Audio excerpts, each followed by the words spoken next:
What's up, everybody? Thanks for stopping by my channel, Esteemed Queen and Mentality. Be sure that you like, share, and subscribe, and hit that notification bell down below, so that way you get to know when I post all of my tea talks. It's first thing in the morning. Do any of y'all have allergies? I know I do.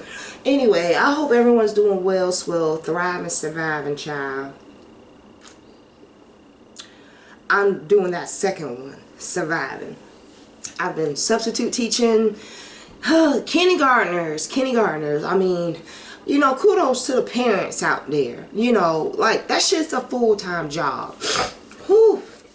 But, you know, now I got a day or so to kind of like unwind. Took a mental health day. It's nothing wrong with a mental health day. We all need them before we do go crazy.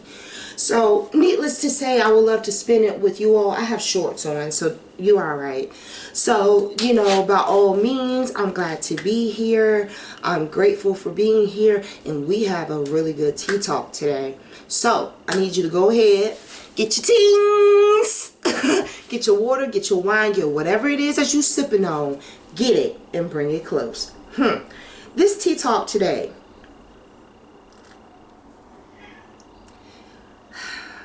My child. Go lay down, Nilo.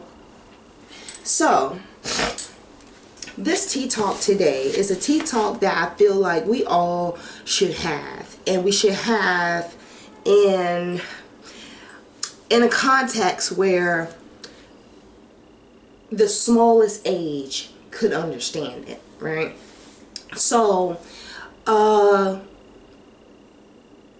course, we all, people, places, and things. We all have those people, places, and things that we like, whether it's something that, you know, unfortunately we feel like man gives us more than what spiritually we gain, or it could very well just be a thing of you protecting your emotional and spiritual energy, protecting yourself, period.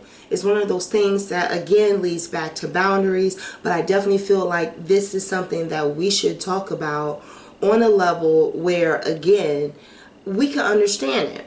Now, when we take on too much, they call it debt, right? When we take on too many credit cards, we take on too many financial responsibilities, we come to a point in place where, of course, this is why they have those debt to income ratio formulas put together. And it's to make it so that you can enjoy whatever standard of living you feel like should be up to your par, up to how you like it.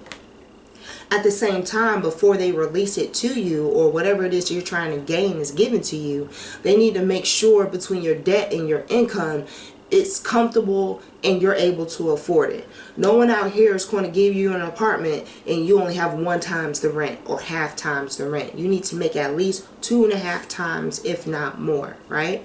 Alright, so when we take on things that become to be burdens to us, financial burdens to us, you know, whether it's repossessed, it's turned off, you don't have it anymore, you turned it back in, they came and got it.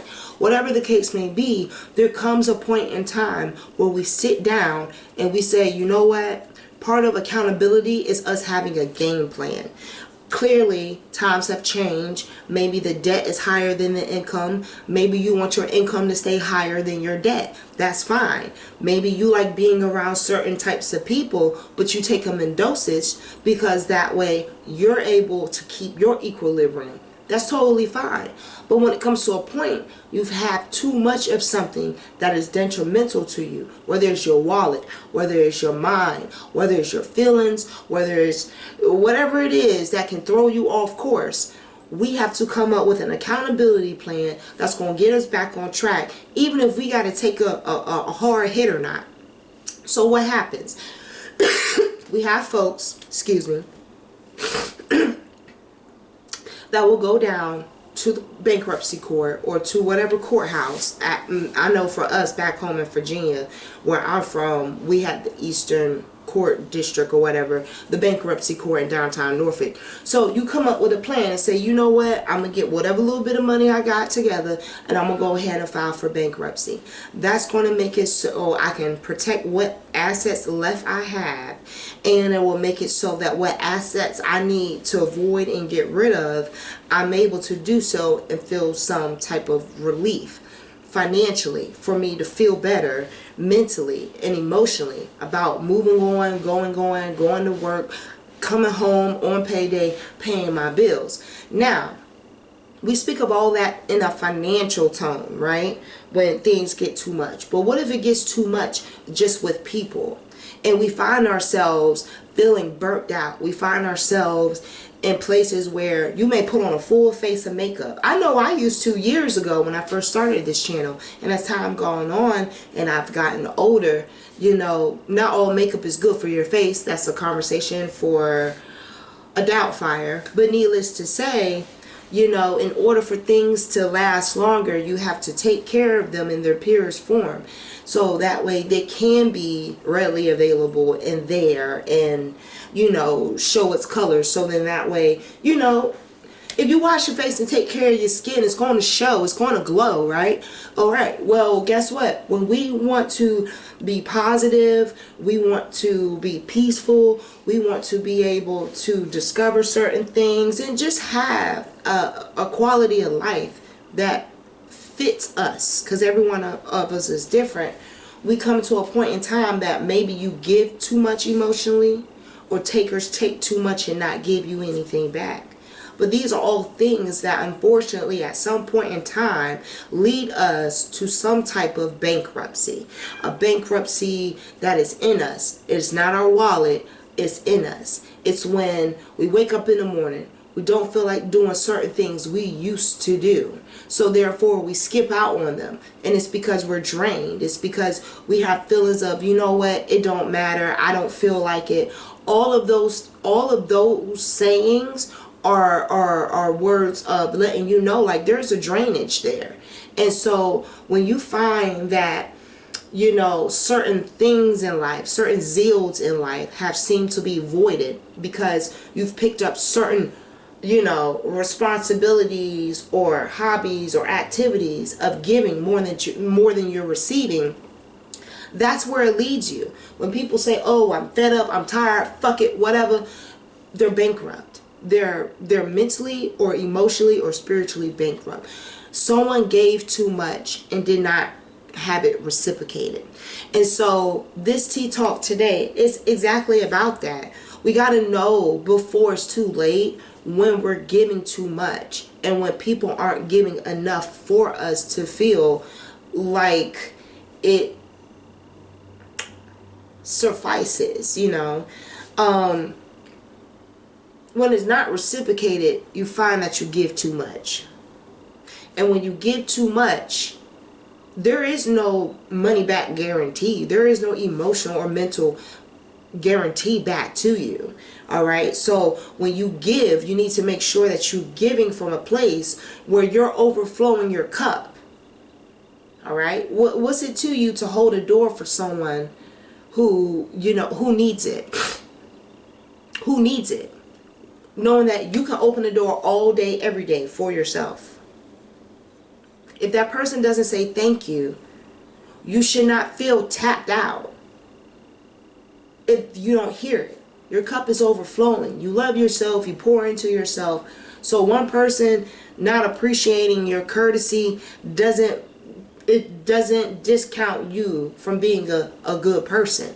But there are a couple things that can discount you from being a good person if you allow people, places, and things to come along and bankrupt you in your mind, in your feelings, and definitely in your day-to-day living. Your peace, the requirements for your peace, is your responsibility. You're accountable for that. And when you're bankrupt and you feel like, you know, you've been depleted, you have to atone for that. If that's how you feel, if that's how it came off, if that's what it is, atone for it. We have to figure out the what's, whens, hows, and wheres to know the why. So I wrote down a couple of them. at least, you know, sponsored by my real life, what I know and what can't have you feel that toll come up over you. So I will say from experience, a lot of what I know now is because I've taken inventory of what I know to be characteristics about myself. And if I feel as if, like, you know, they're a rare commodity, and you know, they're rare as like holographic Pokemon cards, I'm going to be very, very hyper vigilant. You know, you see more when you watch than when you speak. And so if I know, me being an understanding person, me having, you know, different aspects of psychology up underneath my belt, for instance, like when I was married back in the day, my ex-husband, he had degrees in sociology. All right. Well, at that time, I was just coming up in my 20s. He was already in his 30s. He was already established. So what I did not know was what he was learning in school, he was manipulating me with. When I got into school and got grounded and got into what I needed to do to make my happiness become a reality, all the things that I started to pick up along the way were things that were red flags that I've experienced. So what I'm telling you is situations where, you know, narcissists think they're way better than a psychologist or a counselor or a coach. You know, that's a rude awakening. That's a rude awakening. Because, see, they only know enough to get what they want. They don't know enough to walk across a stage saying that they mastered it, excelled at it, or understood it thoroughly enough for a school, a principal, a dean to write their name on a certificate, put it in a fucking frame, and send their ass across the damn stage. You got to understand amateurs from folks who actually know their stuff. All right, there's a difference between amateurs and Olivia Popes. There's a difference. All right, so certain things, like I said, when you're giving too much and not making it fast as you can get it, it's easy to become bankrupt because you're spending more than what you got coming in. Someone who doesn't appreciate the fact that if you think about them and you make them a plate, they're used to this. They're not used to this, even if it's just a thank you. So we got to be careful about what we factor in and out. Yeah, go. I'll call you. Go. Thank you. Alright, so understand, when you give too much of yourself and you're not aware of self-deprivation, people and events can make you emotionally and mentally bankrupt. And there's a lot of risks that come, a lot of risk factors that come with bankruptcy other than you overspending and not watching your money. You got overgiving, you got ungratefulness, jealousy, anger, animosity, lack of responsibility, lack of accountability, no self-control, no self-awareness, insecurity, no boundaries, no goals, morals, principles, and they're energy vampires. And last and certainly most important, when you allow people to get too much in your business, that can bankrupt you too. Because there are people out here that are quick to steal your life. It don't have to be every piece and nook and cranny. It just got to be enough components where they feel as if, like, you know what, if I do this enough, it becomes a reality. It won't be a dream. It won't be a lie. But it still is, Blanche. Because the reality is, even if you go through bankruptcy court, right, you still have to have a meeting with the trustees. And the trustees is going to be the people who tell you, hey, I'm going to look over your assets. And whatever that's in this bankruptcy we feel can offset, you're going to give back. It's going to be repossessed, whatever the case may be. Speaking from experience, when you go in there and they have your paperwork and they have everything that is of an asset to you, and you list it, tables, laptops, bookcases, a car, whatever the case may be, they're going to look at all those things. And if they agree with you keeping those things, or if they feel like there's no worth in those things for them to even try to go and pawn off to pay down your debt, if they see it to be like, you know what, this is minimalist, they can keep it, they'll approve it.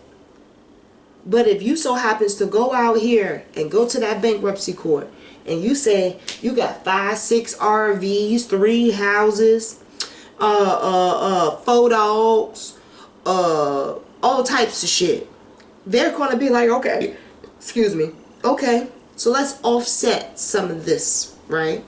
So you don't need 3 houses, you don't need 4 Winnebagos. How about you keep 1 house, 1 vehicle, and everything else will have it so that it goes back towards, you know, trying to cut down on your deficit. If you give it back, they accredit it, and, you know, it looks better for you. Thing is, though, you got to give it up.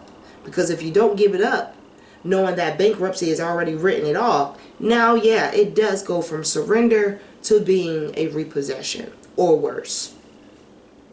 So, at the end of the day, when you come down to having that meeting with your trustee, with your higher power, and God says, you know what, I'm looking over everything that you have going on, this friend, this place, and this habit, all of those need to be surrendered.